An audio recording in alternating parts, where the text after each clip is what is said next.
आज हम पढ़ने जा रहे हैं वर्क एंड एनर्जी। तो बिल्कुल जल्दी जल्दी स्टार्ट करेंगे क्योंकि आज पार्ट 1 करेंगे सिर्फ वर्क।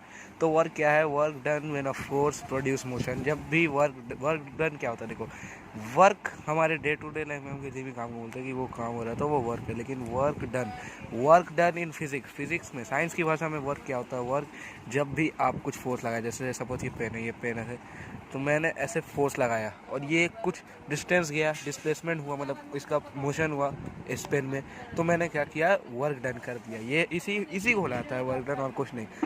वर्क डन, तो यहाँ पे मैंने फोर्स लगाया, फोर्स हुआ तो डिस्प्लेसमेंट हुआ, तो work is equal to force into displacement. ठीक है। वर्क डन होने के लिए क्या दो चीज़ इंपॉर्टेंट है? सबसे पहला फोर्स होना चाहिए, दूसरा चीज़ डिस्प्लेसमेंट होना चाहिए। Work is equal to F into D, और डी माने डिस्प्लेसमेंट, और डिस्प्लेसमेंट को हम एस से भी डिनोट करते हैं। तो बहुत ही बढ़िया, बहुत जल्दी हमने कर दिया। यूनिट क्या है? सीजीएस में यूनिट है डाइन सेंटीमीटर। क्योंकि फोर्स सीजीएस में डाइन, और एस यानी डिस्प्लेसमेंट होता है सेंटीमीटर।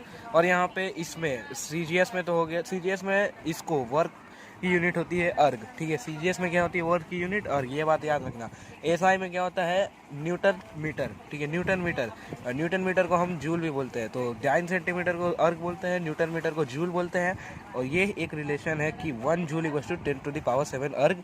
ये आप रखिए। और यहाँ पे एक बात जाननी है कि वर्क डन स्केलर क्वांटिटी है, भले उसके जो प्रोडक्ट्स है। फोर्स भी एक वेक्टर क्वांटिटी है, डिस्प्लेसमेंट में एक वेक्टर क्वांटिटी है, बट वर्क है स्केलर क्वांटिटी। तो वर्क डन अगेंस्ट ग्रेविटी। अब हम एक नया topic, work done against gravity क्या होता है? देखो, वर्क डन अगेंस्ट ग्रेविटी मतलब वेट ऐसे कुछ। देखो, ये पेन है, पेन मैंने लिया ऐसे, वर्क डन अगेंस्ट ग्रेविटी किया, तो मैंने ये पेन का कुछ वेट है, तो उस पेन का वेट इनटू वर्टिकल डिस्टेंस, ये वर्टिकल डिस्टेंस पेन का वेट का फॉर्मूला होता है m/g। वर्टिकल डिस्टेंस को हमेशा लिख सकते हैं तो W/mgh, और mgh होता है पोटेंशियल एनर्जी का भी। तो जब मैं एनर्जी बोलूँगा, मतलब पढ़ाऊँगा, तब आप एनर्जी का समझ